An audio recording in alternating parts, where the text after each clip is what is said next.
diabetes memang ada faktor keturunan. Tetapi faktor keturunan ini bukan satu-satunya faktor. Karena faktor yang lebih berpengaruh adalah faktor. Hai sahabat Sonora, kembali lagi di video terbaru dari Kamu Sehat barengan sama Fidel dan juga Dr. Santi dari Medical Center Kompas Gramedia. Hai dok. Halo Fidel, halo sahabat Sonora. Semoga Anda yang sedang menonton video ini tetap sehat juga ya, Anda dan keluarga.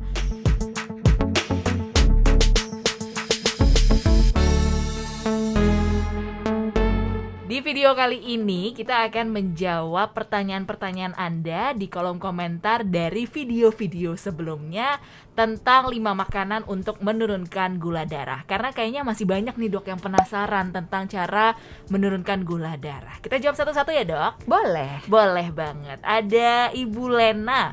Dokter Santi, kalau gula aren masih tinggi nggak ya gulanya? Ada yang bilang gula aren bagus, tidak bisa memicu gula jadi tinggi. Terima kasih dokter. Gimana nih dok? Terima kasih pertanyaannya Ibu Lena. Sebetulnya gula aren itu kita sebutnya gula Jawa, betul? Betul. Nah, gula aren atau gula Jawa itu sama-sama mengandung gula. Jadi kalau ditanya mana yang lebih baik dibandingkan dengan gula pasir, harus diakui gula aren lebih baik sedikit karena di dalamnya ada kandungan-kandungan mineral. Tetapi jika dibandingkan dengan antara manfaat dan mudaratnya, gula Jawa dan atau gula aren itu kurang lebih sama efeknya dengan gula pasir terhadap tubuh orang penderita diabetes. Jadi tetap nggak boleh banyak-banyak. Kalau bisa dihindari aja. Nggak usah khawatir, kita tidak akan, kan orang bilang nanti kalau nggak makan gula lemes gitu kan. Tidak usah khawatir karena tubuh kita bisa membuat gula sendiri walaupun kita tidak memakan gula pasir sama sekali.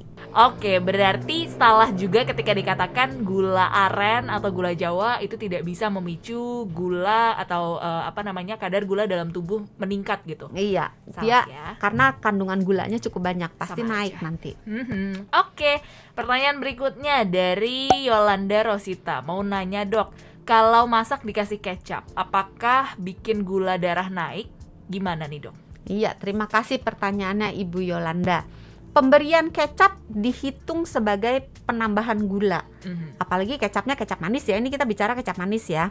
Nah, kecap manis di dalamnya ada gulanya. Sehingga pemakaian yang berlebihan itu bisa memicu naiknya kadar gula.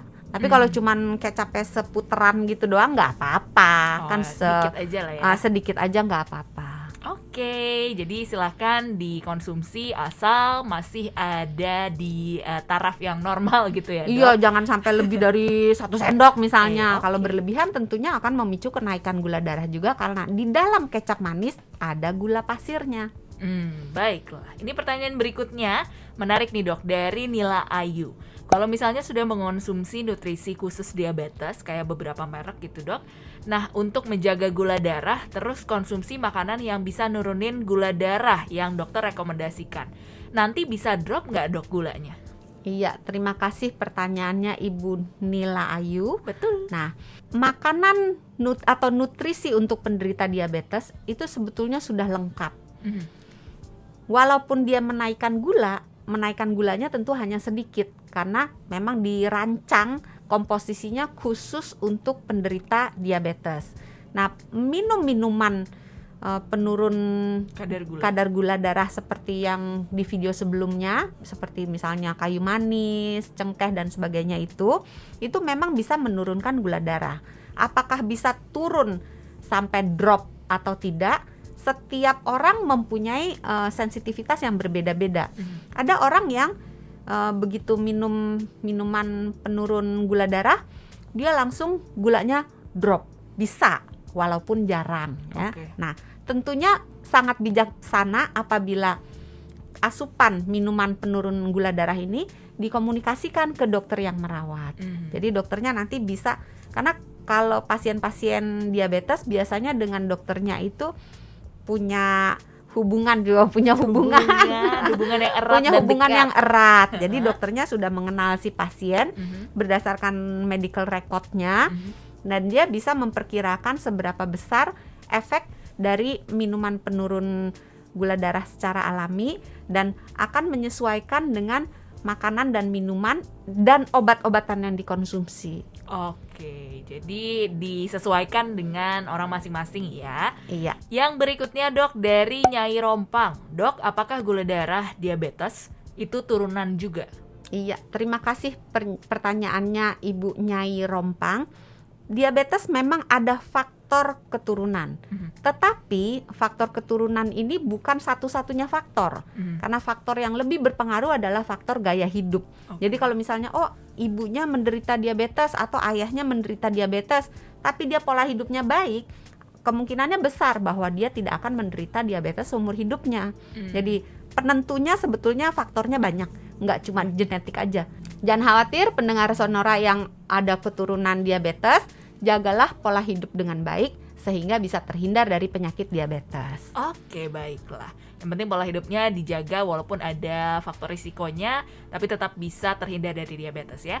Yang berikutnya dari Titik Murwani.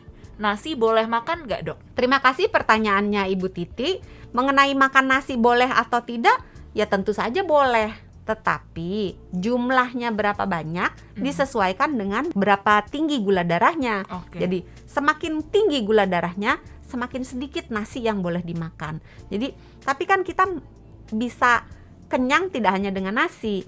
Kita bisa makan sayur, kita bisa makan ikan, makan tahu, makan tempe. Itu juga cukup mengenyangkan. Jadi nggak usah khawatir, nasi bisa diganti. Tapi kalau mau tetap makan nasi, disesuaikan dengan gula darahnya. Iya. Baiklah.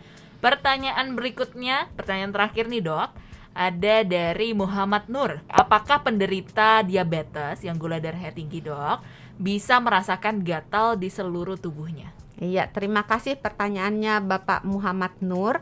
Sebetulnya gula darah itu kita sering mengatakan sebagai penyakit The Great Pretender. Waduh, kok kedengarannya kayak keren.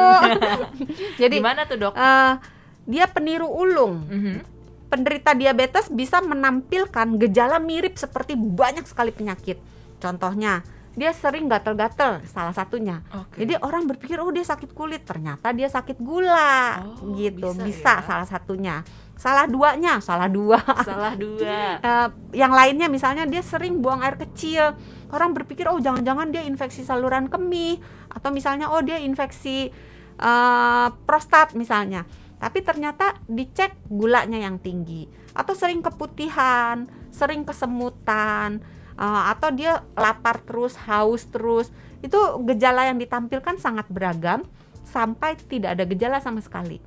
Jadi banyak juga penderita yang ketahuannya secara nggak sengaja. Jadi begitu check up, gulanya tinggi gitu. Tahu secara tidak sengaja dan tidak merasakan gejala apapun. Jadi sangat penting melakukan medical check up. Secara rutin ya dok? Secara rutin. Baiklah, itu tadi ya jawaban dari Dokter Santi dari pertanyaan-pertanyaan Anda yang ada di video tentang gula darah sebelumnya. Terima kasih banyak untuk pertanyaannya. Dan buat Anda yang masih punya pertanyaan lain seputar kesehatan, boleh apa aja dong dok? Boleh dong. Silakan langsung komentar di bawah ya. Nanti kita akan buat video berikutnya yang menjawab pertanyaan-pertanyaan Anda. Dokter Santi, terima kasih banyak. Sama-sama, jangan lupa sehat itu mudah, sehat itu murah. Terima kasih banyak juga buat Anda yang sudah menonton video kali ini. Jangan lupa untuk subscribe YouTube channel Sonora FM. Dan yang mau mendengarkan versi podcast, silakan langsung ke Spotify, Apple Podcast, dan juga Google Podcast. Kita ketemu lagi di episode berikutnya. Bye. Dah.